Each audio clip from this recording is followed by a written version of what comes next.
저에게는 친구들이 있습니다. 많지는 않습니다.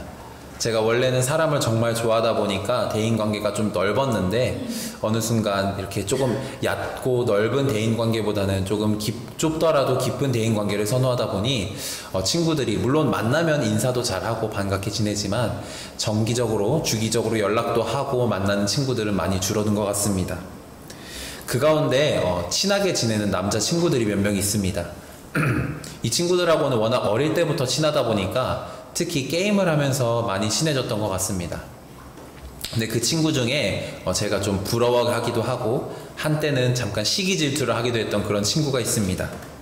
그 친구는 바로 저보다 모든 게임을 다 잘하는 친구입니다. 심지어 공부도 저보다 잘하고요, 키도 저보다 큽니다.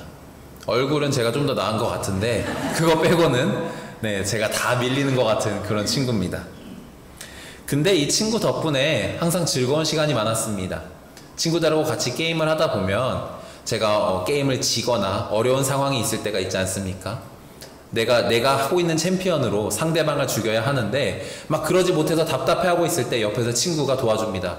이거 이렇게 해봐, 저거 저렇게 해봐. 그러면 이상하게 게임이 뒤집어집니다. 다 져가던 게임도 그 친구의 도움 몇 번이면 이기게 되는 것입니다. 이런 것은 비단 게임할 때뿐만이 아닙니다. 공부를 할 때도 그렇고요, 운동을 할 때도 그렇고, 앞서 말씀드린 것처럼 정말 저보다 모든 걸 다 잘하는 친구이기 때문에 시기 질투도 했지만 그 친구가 함께 있을 때만큼은 두려움이 없었던 것 같습니다. 근데 그 친구가 없으면 자신감이 떨어지기도 하는 그런 안타까운 상황이 발생하기도 했죠. 게임할 때 계속해서 진다던가, 운동을 하는데 제대로 하지 못한다던가, 공부를 하는데 집중이 되지도 않기도 하는 등 말입니다. 그러나 그 친구만 있다면, 그 친구만 제 옆에서 함께 해준다면 뭐든 할 수 있을 것 같은 그러한 좋은 친구가 제게는 있습니다. 이처럼 여러분, 우리는 삶 속에서 누구와 함께 하느냐, 또는 어떤 친구, 어떤 동역자, 함께하는 사람에 따라서 우리의 삶이 많이 바뀝니다. 저는 단적인 예시로 게임 같은 것을 들었지만 그 친구와 함께 공부를 하기도 했고, 또 살아가면서 많은 것들을 경험하는 가운데 그 친구로 인해서 좋았던 경험들이 많이 있습니다. 그렇다면 여러분, 우리 그리스도인들과 항상 함께 하시는 하나님이 있다는 것을 여러분은 알고 계실 것입니다. 그 하나님과 동행하는 우리의 삶은 그렇다면 어떨까요? 제가 이 친구와 함께 있음으로도 너무 행복하지만 이 친구를 제가 더욱더 좋아하는 이유는 당연하게도 교회에서 만난 친구이기 때문입니다. 당연히 같이 교회도 다녔고, 같이 수련회도 갔고, 예배도 드리고, 찬양도 하고, 기도회 하면서 서로 막 손 붙잡고 울면서 막 코찔찔이 닦기도 하고 그러기도 했던 친구였기 때문입니다. 이처럼 여러분, 우리와 함께하는 사람, 더 나아가 우리와 함께 해주시는 하나님이 있을 때 우리는 어떠한 것도 두렵지 않고 어떠한 것도 이겨낼 수 있는 힘과 능력을 얻습니다.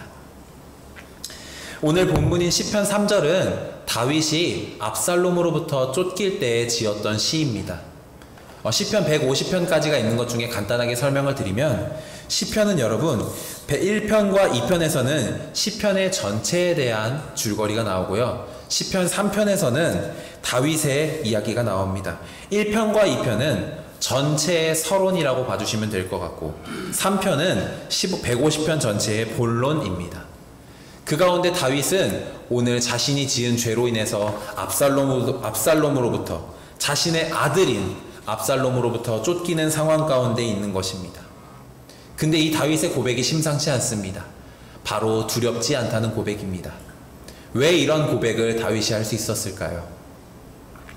우리가 알다시피 여러분, 다윗은 우리가 아주 잘 아는 성경인물입니다. 저도 설교를 포함해서 몇 번 이야기를 많이 했고요, 여러분들 중에도 아마 다윗을 모르시는 분은 없으실 것입니다. 다윗은 어떤 사람이었습니까? 사실 아무것도 아닌 막내 아들, 양치기였습니다. 사무엘이 사울과 한참 경쟁하고 있을 때, 경쟁이긴 하지만 사무엘과 사울이 한참 사이가 좋지 않을 때, 사무엘이 이거 어떡하나, 사울이 계속 하나님의 말씀을 듣지 않는데 어떡하나 할 때, 하나님께서 내가 새로운 왕을 세우겠다, 기름 부을 자를 세우겠다 하시며 사무엘에게 이새의 집으로 가라고 하시지 않았습니까? 당연히 사울도 그 사실을 알고 있었을 것입니다. 사무엘이 조금만 밉보이면 바로 죽이려 했기 때문이죠. 왜냐하면 자신과 계속 맞지 않았기 때문입니다. 그러니 사무엘은 얼른 어떻게든 하나님이 기름 부으신 자를 찾아야 했습니다. 그래서 이새의 집에 도착했습니다. 이새의 집에 도착해서 하나님께서 너의 아들 가운데 기름 부을 자를 택하셨다. 너의 아들들을 불러오라 했습니다. 그러자 이새가 어떻게 합니까? 저에게 마침 좋은 아들들이 있습니다. 제 아들들을 불러오겠습니다 하면서 첫째 엘리압부터 불러옵니다. 첫째 엘리압이 어떤 사람이었습니까? 성경 말씀에 보면 용모도 훤칠하고 키도 크고 누가 보기에도 좋은 자라고 했습니다. 그런데 이 엘리압은 이미 하나님이 버린 자라고 했습니다. 여러분, 당시 이스라엘 사회에서 최고의 신랑감, 최고의 남자는 어떤 사람이었을까요? 물론 그 당시에도 얼굴만 잘생기면 다였을 수도 있을지 모르지만 그 당시 최고는 키 크고 힘세고 덩치 좋고 싸움 잘하는 그런 남자였습니다. 당시 이스라엘 사회는 전쟁이 수도 없이 이어지던 사회였습니다. 그러니 어떻습니까? 만약에 내가 결혼한 남편이, 내가 좋아하는 사람이 전쟁에 나갔다가 돌아오지 못하면 이 사람과의 관계는 말짱 도루묵이 되는 것이죠. 그러니 내가 사랑하는 사람을 잃지 않기 위해서라도, 그리고 이 사람이 자신의 가정을 부양하기 위해서라도 덩치도 크고 힘도 좋은 그런 남자가 최고의 신랑감이었던 것입니다. 그러니 이새는 아주 당당하게 첫째 아들인 엘리압을 데려왔는데 엘리압이 아니라는 겁니다. 사무엘이 하나님이 택하신 자가 아니라고 한다. 다른 아들을 불러와라. 그래서 이새가 엘리압이 아니라니 하면서 다른 아들들을 다 불러오죠. 근데 어떻습니까? 이 아들들 중에 없는 겁니다. 사무엘은 빨리 지금 기름 부어주고 가야 되는데 이거 괜히 이런 짓 하다가 나 사울한테 걸리면 죽을지 모르는데 이상하게 이새의 아들들 중에 없는 겁니다. 그래서 사무엘이 다시 한번 묻습니다. 여기 있는 아들들이 전부냐? 하니 이새가 이야기하죠. 막내 아들이 있긴 한데 양치고 있습니다. 그럼 어서 그 아들을 불러와라. 한 자가 바로 다윗입니다. 다윗은 당시에 막내 아들로서 조그만 그냥 양치기 막내 아들이었어요. 근데 하나님께서는 이 다윗에게 사무엘을 통해 기름을 부으셨죠. 그리고 다윗을 통해 우리가 아는 것처럼 하나님의 놀라우신 일들이 행해지게 됩니다. 이러한 다윗은 하나님을 정말로 사랑하는 자였습니다. 하나님을 정말로 믿고 의지하는 자였습니다. 물론 오늘 본문에서도 그게 드러나지만요, 우리가 이 사건을 먼저 알 수 있는 사건이 있습니다. 다윗이 얼마나 하나님을 의지하고 믿고 하나님을 사랑하는지 알 수 있는 장면은 바로 골리앗과의 싸움입니다. 여러분, 우리가 알다시피 이스라엘이 블레셋과 싸울 때 골리앗이 어떻게 했습니까? 골리앗이 전쟁에 앞장서서 이스라엘 병사들을 죽였습니까? 아닙니다, 여러분. 혹시 그렇게 알고 계신 분들이 있다면 잘못 알고 계신 겁니다. 골리앗은 전쟁에 나서지 않았습니다. 그저 자신들의 진영 맨 앞에서 자신의 풍채를 드러내며 자신의 갑옷과 무기를 손질하며 하나님을 욕보이고 이스라엘 전쟁에 있는 백성들을 수치스럽게 만들었습니다. 근데 그렇게만 해도 이스라엘 백성들은 아무것도 할 수 없었습니다. 왜요? 우리가 성경에서 알고 있다시피 골리앗은 감히 우리가 넘볼 수 없는 그러한 엄청난 사람이었기 때문입니다. 아까 말한 것처럼 엘리압도 뛰어난 남자였지만 그 엘리압도 이 전쟁에 있었는데 아무것도 하지 못했죠. 사울 왕조차도 아무것도 하지 못했죠. 이스라엘 백성들은 골리앗으로 인해 직접적인 죽임은 당하지 않았으나 이 골리앗의 외침, 너희 겁쟁이 이스라엘 백성들아, 너희는 아무것도 하지 못하는구나. 너희를 지키고 있다는 하나님이라는 신이 뭐하냐? 하나님을 욕보였습니다. 그럼에도 불구하고 아무것도 하지 못하는 것이 바로 사울왕과 이스라엘 백성들이었죠. 근데 여러분, 이때 다윗이 등장합니다. 배달의 민족처럼 밥을 들고 도시락을 들고 형들에게 찾아온 것이죠. 그래서 형들에게 밥을 줍니다. 근데 여기서 이 엘리압이 정말 모질어요. 이 다윗이 위험한 곳에 와서 그런 건 줄 알았는데 이 다윗에 대한 조금의 시기 질투, 기름 부음에 대한 시기 질투가 있었던 것 같습니다. 오늘 본문에 나와 있지 않지만 사무엘상 말씀에 보면은 엘리압은 다윗에게 욕을 합니다. 우리 한글 성경에는 욕이 나와 있지 않지만 엘리압은 정말 심하게 다윗에게 욕을 합니다. 이 자식아, 네가 여기 왜 왔어? 여기 네가 올 곳이 아니야. 너 같은 놈이 올 곳이 아니야. 수많은 모진 말을 들었지만 다윗은 어떻게 했을까요? 참았습니다. 괜찮아, 그럴 수 있지. 뭐 다윗의 마음이 어땠는지 모르겠지만 다윗은 이 형들의 꾸지람에도 전혀 개의치 않았습니다. 근데 이 다윗의 귀에 들려오는 음성이 있었습니다. 바로 하나님을 욕보이는 골리앗의 음성이었죠. 다른 건 다 참아도 하나님을 욕보이는 건 못 참는 다윗이 성큼성큼 사울왕에게로 나아갑니다. 그래서 사울왕에게 이야기하죠. 제가 저 골리앗을 죽이겠습니다. 제가 나가서 저 하나님을 욕보이는 저 골리앗을 죽이겠습니다. 제가 나가서 싸울 수 있도록 허락해 주십시오. 근데 사실 여러분, 정상적인 사람이라면, 정상적인 왕이라면 어떻게 하겠습니까? 아무리 두렵고 떨려도 조그만 애가 그렇게 얘기하면 창피하고 부끄러워서라도 아니 됐다, 내가 나가겠다 하지 않을까요? 근데 사울왕은 어떻게 합니까? 내 갑옷을 빌려줄까? 얼마나 사울이 하나님 앞에 연약한 자였는지, 얼마나 작은 자였는지 우리는 알 수 있습니다. 다윗을 내보내겠다는 겁니다. 자기 갑옷까지 빌려줄까라고 말하면서 말이죠. 근데 여러분, 다윗은 어떻게 합니까? 아니요, 괜찮습니다. 저는 하나님의 이름만 있으면 됩니다 하고 우리가 아는 것처럼 돌 몇 개를 주어 돌팔매질로 골리앗을 물리치게 됩니다. 이 부분만 봐도 우리는 알 수 있습니다. 다윗이 얼만큼 하나님을 따르고 하나님을 사랑하고 하나님을 믿고 의지하는 자였는지 말입니다. 근데 그런 다윗이 오늘 본문을 보면 아들에게 배반을 당해 있습니다. 왜 이러한 절체절명의 상황 가운데 있습니까? 그것은 바로 다윗이 밧세바를 범하는 죄를 저질렀기 때문이죠. 다윗이 밧세바를 범하는 죄를 저지르고 우리아를 죽였기 때문에 후에 나단 선지자를 통해 하나님께서 너의 집에 칼이 멈추지 않을 것이다 라고 말씀하신 그 상황이 지금 본문 시편 3편의 말씀인 것입니다. 아들 압살롬의 반역이 물론 실패했지만 아들 압살롬의 반역으로 인해서 다윗이 죽을 위기에 처하게 된 것이죠. 근데 여러분, 이러한 절망적인 상황 가운데서도 다윗은 어떻게 합니까? 하나님께 기도하고 부르짖습니다. 전적으로 하나님을 신뢰하고 하나님께 의지하는 것입니다. 만약에 제가 다윗이었다면 잔뜩 쫄아가지고 옆 나라로 도망갔을 것 같습니다. 도망가가지고 야, 우리 지금 아들이 나 반역하려 하는데 너네 군대 좀 빌려주면 안 될까? 야, 너 뛰어난 싸움 잘하는 애 좀 빌려줘라. 나 좀 지켜주면 안 되겠냐? 이렇게 얘기했을 것 같은데 다윗은 그런 것도 전혀 없고요. 오직 숨어서 하나님께 기도합니다. 하나님께 부르짖어 간구한 것입니다. 주님, 제가 지금 어려운 상황 가운데 놓여 있습니다. 근데 여러분, 이 시편 3편의 고백이 이러한 고백입니다. 주님, 제가 지금 어려운 상황 가운데 놓여 있습니다.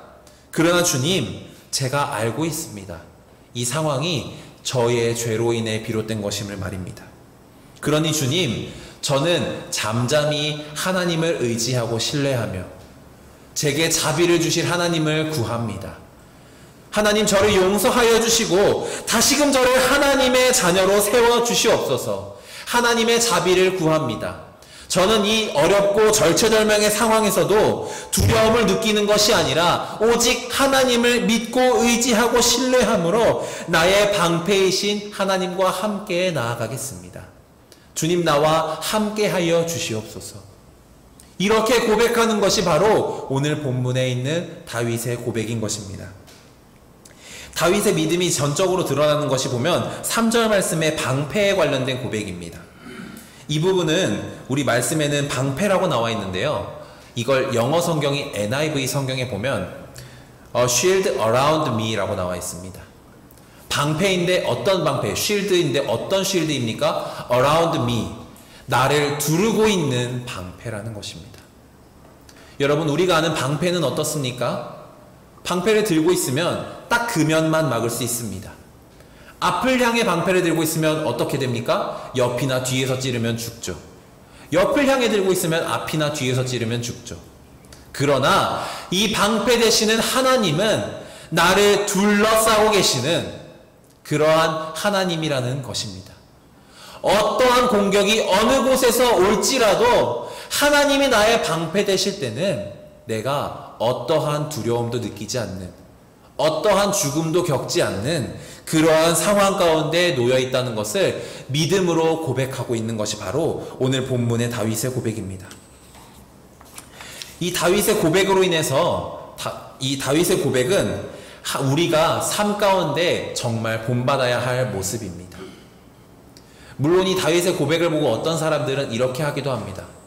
죄 지었어도 그냥 다윗도 그랬던 것처럼 나도 하나님 믿는다고 용서해달라고 하면 되는 거 아니야? 아니요. 단순한 그러한 고백이 아닙니다. 죄를 지었다고 다윗이 단순히 그냥 하나님 믿습니다, 하나님 저 구해주실 거죠? 하고 하는 고백이 아닌, 주님, 이 죄가 저로부터 시작됐음을 인정합니다. 지금 이 절체절명의 상황 가운데 놓여있는 나를 하나님께서 모든 것을 주관하시는 상황 가운데 있음을 알고 있습니다. 이 모든 상황과 환경이 하나님께서 주관하시는 상황임을 알고 있사오니 주님, 내가 그 주님만을 의지하고 나아갑니다. 이 상황 가운데서 나를 건져내 주시옵소서. 어떠한 상황과 어려움이 있더라도 나는 두려움을 느끼는 것이 아니라 오직 그 하나님을 믿고 의지하며 나아갑니다. 이렇게 고백하는 것이 바로 오늘 본문에 나와 있는 다윗의 고백인 것입니다. 그렇기 때문에 다윗은 어떻습니까? 이 압살롬이 자신을 죽이려고 반역을 일으켰지만 두려워하지 않고 오직 믿음과 담대함으로 하나님의 말씀을 붙들며 나아가고 있는 것입니다. 우리의 삶 가운데에도 이런 상황들이 많이 있습니다. 어려운 상황이 발생하기도 하고요. 정말 이건 안 되겠다, 못 버티겠다 싶은 순간들도 너무나 많이 있습니다. 그러나 여러분, 우리는 그러한 상황 가운데에서 오늘 본문의 다윗처럼 고백할 수 있어야 합니다. 이 상황마저 주관하시는 하나님, 내가 그 하나님을 믿고 의지합니다. 전적으로 하나님을 신뢰하오니 나의 두려움을 없애 주시옵소서. 내가 나의 방패 되시는 하나님과 함께 할 때 두려움을 느끼지 않고 오직 담대함으로 나아갈 수 있으니 주님 나와 동행하여 주시옵소서. 이렇게 고백할 수 있는 것이 바로 우리의 삶의 고백이 되어야 한다는 것입니다. 여러분, 다윗이 압살롬을 피해 다니면서도 두려워하지 않고 자신에게 닥쳐오는 수많은 전쟁 속에서도 떨지 않을 수 있었던 이유는 무엇입니까? 그것은 바로 다윗이 오직 온전히 하나님만을 믿고 의지하는 하나님의 자녀였기 때문입니다. 제가 아까 얘기했던 것처럼 주변 국가의 힘을 빌린다거나 어떻게 하지 고민하고 혼자 끙끙 앓는 것이 아니라 오직 주님께만 의지하며 이 모든 상황 가운데 이 모든 상황이 하나님께 달려있음을 고백하며 그 하나님을 믿고 의지하며 하나님께서 나의 방패시오 영광이십니다 라고 고백하였기 때문에 다윗은 이 상황 가운데 두려워하지 않을 수 있었던 것입니다. 경제적인 두려움, 직장 가운데 대한 두려움, 대인관계에 대한 두려움들이 세상을 살아가는 우리에게도 찾아오곤 합니다. 수많은 두려움들이 우리를 에워싸고 공격합니다. 그러나 여러분, 하나님께서는 우리의 방패 되십니다. 어떠한 방패 되십니까? A shield around me. 우리를 둘러싸고 계시는 방패가 되십니다. 그러니 여러분, 주 하나님을 믿고 의지함으로, 주 하나님만을 의지함으로 담대하게 나아가십시오. 나를 둘러싸고 계시는 방패 되시는 하나님께서 그 어떠한 공격으로부터 나를 지켜주실 것입니다. 그러니 우리는 두려움 없이 나아가야 할 것입니다. 세상 가운데 쫄지 마십시오. 세상 가운데 두려워하지 마십시오. 담대하고 강하게 나아가십시오. 그때 우리와 함께 하시는, 우리의 방패 되시는, 우리를 그 누구보다 사랑하시고 이끌어주시는 그 하나님께서 우리와 동행하시고 우리의 힘과 능력이 되어주실 것을 믿음으로 고백할 수 있는 우리 모든 명학교회 성도님들이 될 수 있기를 주님의 이름으로 간절히 소망합니다. 아멘.